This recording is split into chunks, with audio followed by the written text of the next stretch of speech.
अब हमने देखो कार्टेशियन प्रोडक्ट की बात कर ली, देन हमने इक्विजॉइन की बात कर ली, नेचुरल जॉइन समझ लिया हमने, देन हमने डिफरेंसेस भी देखे नेचुरल जॉइन और इक्विजॉइन में क्या होता है। इस क्लास में हम डिस्कस करेंगे सेल्फ जॉइन के बारे में।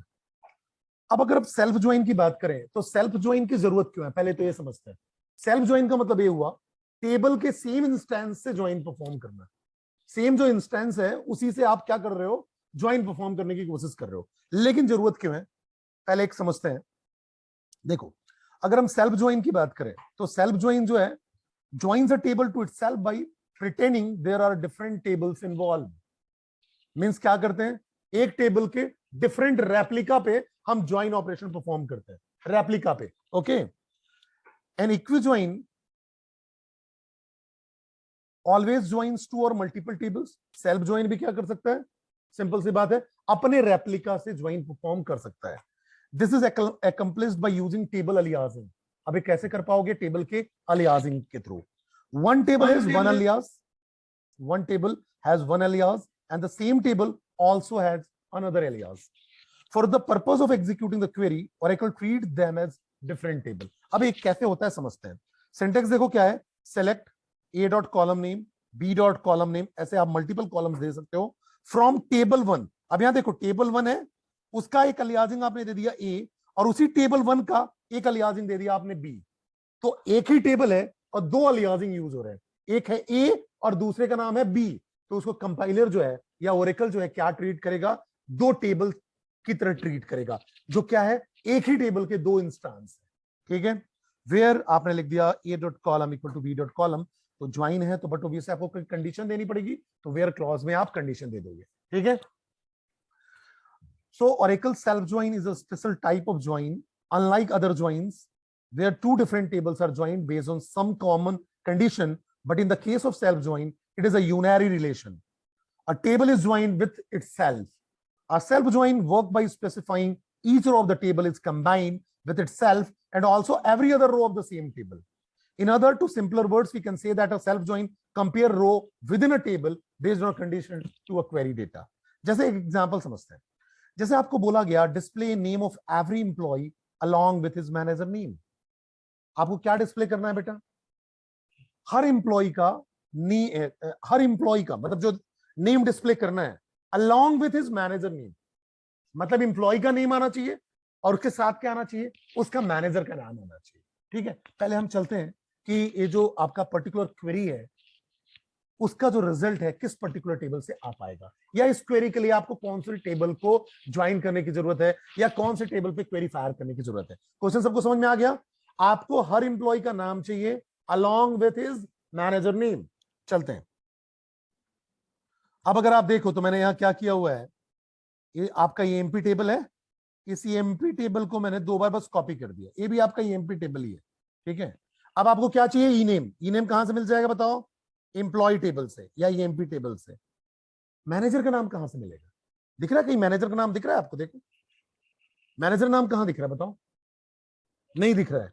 लेकिन इसमें अगर आप देखो जो एमजीआर है वो मैनेजर का एम्प्लॉय कोड है, जो एमजीआर है वो एग्जैक्टली देखो तो मैनेजर का एम्प्लॉय कोड है। जैसे मैं आपको बताता हूं, जो प्रेसिडेंट है उसका कोई मैनेजर नहीं है तो नल लिखा हुआ है, क्योंकि वो कंपनी का प्रेसिडेंट ही है तो उसका कोई मैनेजर नहीं है तो नल है। ठीक है, दूसरी बात करते हैं, जो ई नेम है ब्लैक, ब्लैक का एमजीआर है 7839, मतलब ब्लैक का मैनेजर कौन होगा, जिसका एम्प्लॉय आईडी 7839 हो। तो 7839 किसका एम्प्लॉय आईडी है, देखो किंग का, तो ब्लैक का जो मैनेजर होगा वो कौन होगा, 7839 मतलब किंग। वैसे ही अगर मैं बोलूं क्लार्क, क्लार्क का मैनेजर कौन है बताओ, 7839, 7839 कौन है, किंग। अब अगर बात करते हैं जोन्स की, जोन्स का जो मैनेजर आईडी है वो है 7839। अब 7839 कौन है, देखो इधर 7839 तो वही किंग है। देन स्कॉट की बात करें, स्कॉट का है 7566, 7566 कौन है, जोन्स। तो स्कॉट का मैनेजर कौन है, जोन्स है। तो अब एक बात बताओ, इसमें मेरा जो क्वेरी है वो एक पर्टिकुलर टेबल से हम रिजल्ट रिट्रीव कर सकते हैं।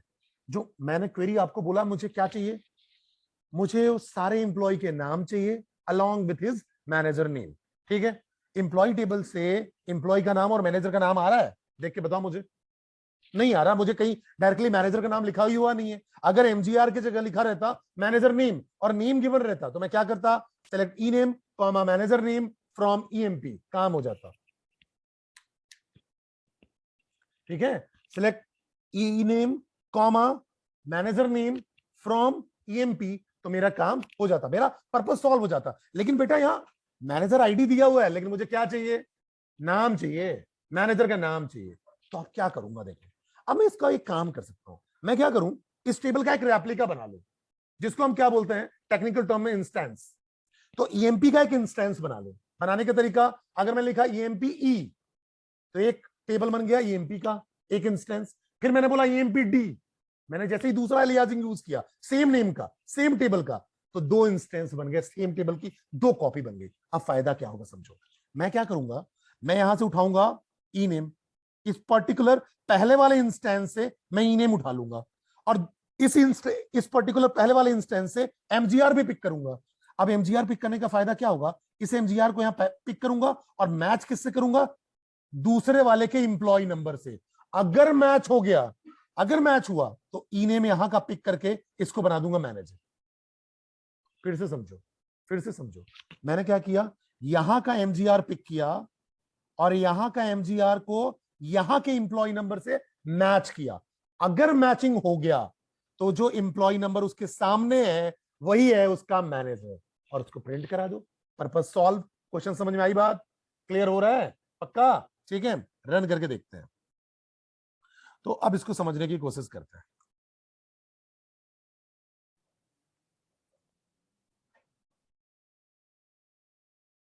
तो इसको समझने के लिए पहले ना मुझे कार्टेशियन प्रोडक्ट करना पड़ेगा बेटा। क्यों? क्योंकि मुझे पहले कार्टेशियन प्रोडक्ट करके चेक करना पड़ेगा सारे कॉम्बिनेशन को। तो समझते हैं।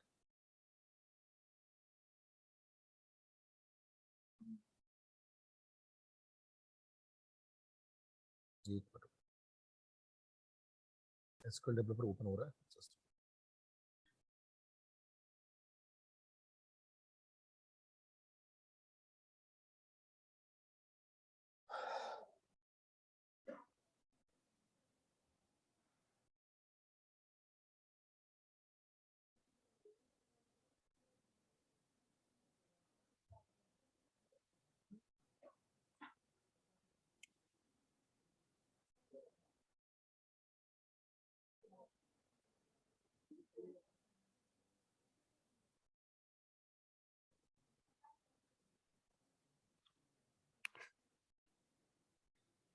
अब देखो एसक्यूएल डेवलपर ओपन हो गया अपना।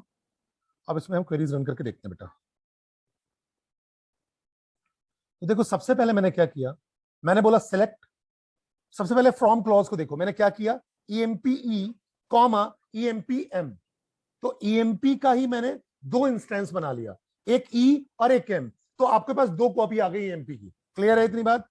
अब मैंने बोला क्या करो, पहले वाले कॉपी से नाम चाहिए, ठीक है, दूसरे वाले से भी नाम चाहिए, फिर फर्स्ट वाले से एमजीआर चाहिए और सेकंड वाले से ईएमपी नंबर चाहिए। चलो पहले मैं इसको रन कर लूं।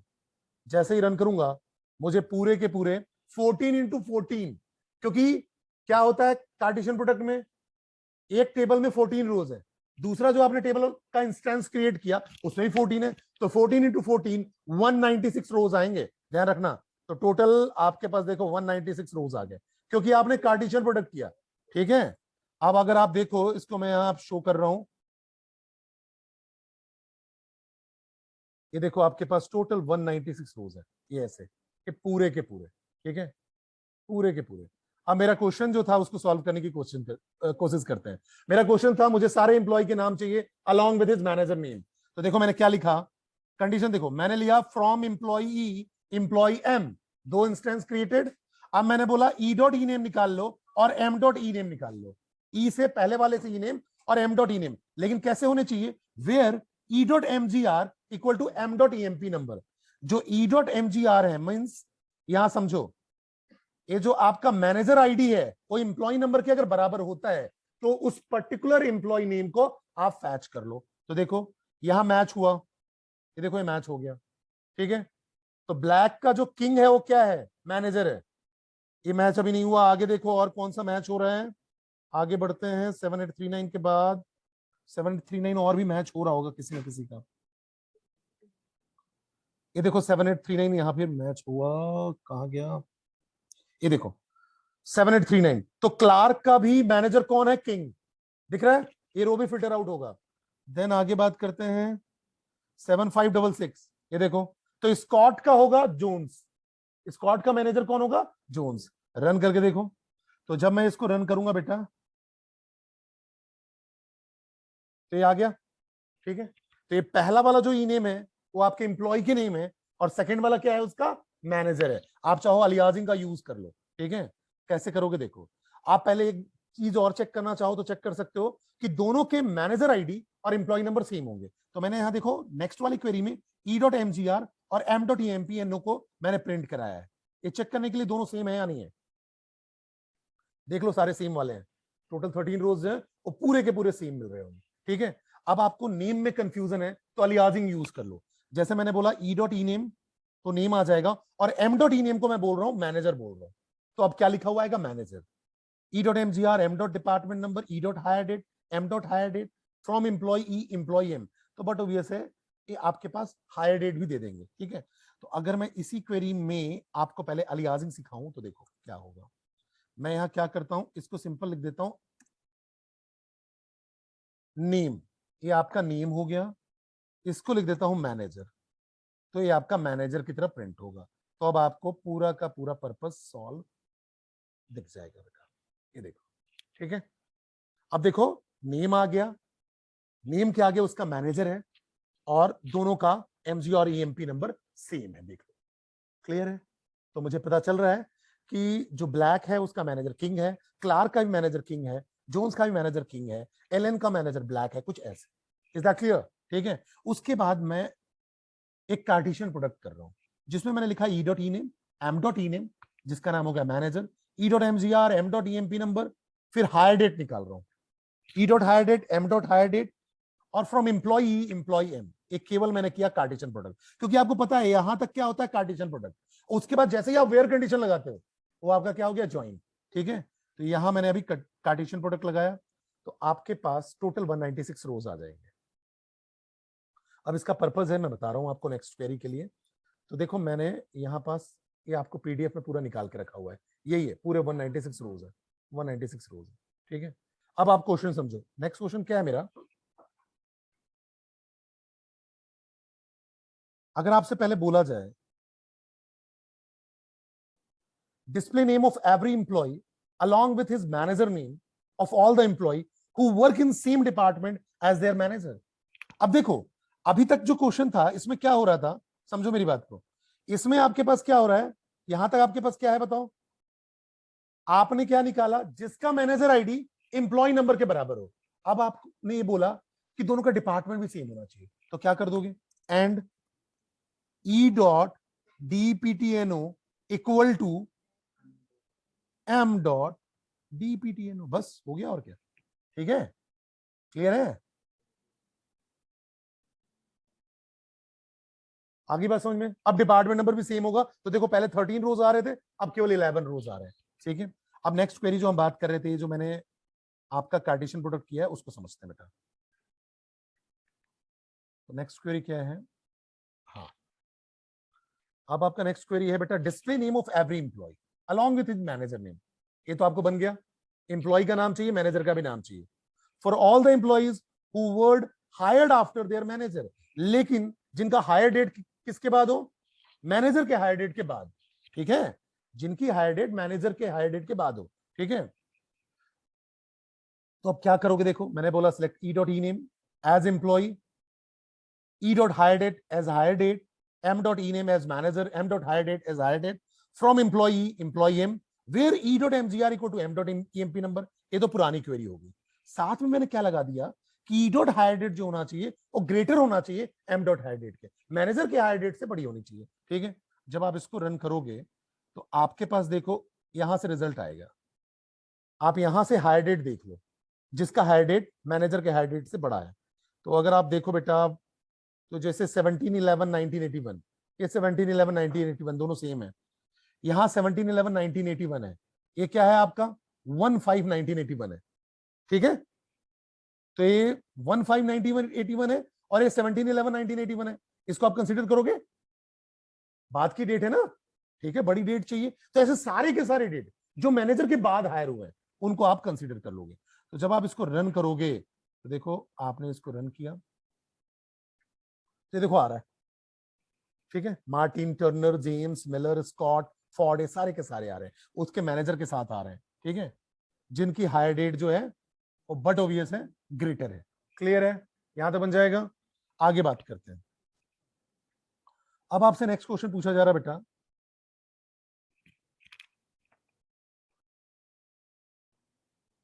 Display name of all the colleague of the employee Black. Black के सारे कॉलीग निकालने हैं, फ्रेंड्स निकालने हैं जो एक ही डिपार्टमेंट में काम कर रहे हैं, ठीक है, बट ऑब्वियस है ना, उसे कॉलीग कौन होंगे? जो एक ही डिपार्टमेंट में काम करेंगे। तो मैं क्या लिखूंगा?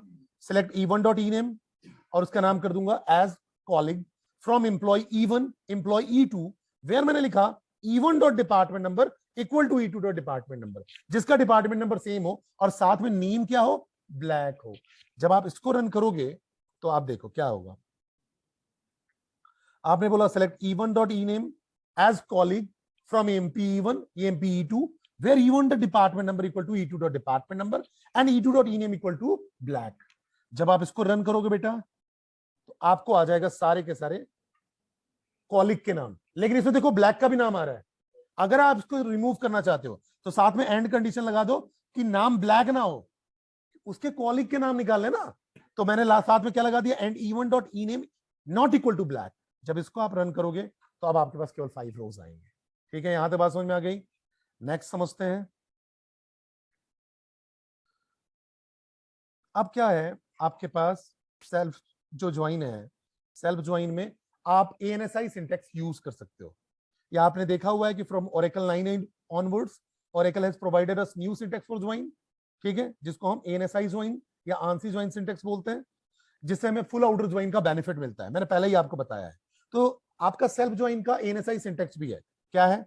Select column name from table और aliasing, then join, join keyword use करते हो, देन टेबल एलियाजिंग। अब ज्वाइन की जगह आप इनर ज्वाइन यूज कर सकते हो जैसे इक्वी ज्वाइन में करते थे। ऑन के बाद यहां कॉलम का नाम लिखोगे और वेयर कंडीशन, ठीक है। तो मैं आपको डिस्प्ले करके दिखाता हूं। यहां मैंने लिखा display name of every employee along with manager name. तो मैं अगर इसको ANSI सिंटेक्स के थ्रू यूज करूं तो क्या लिखूंगा?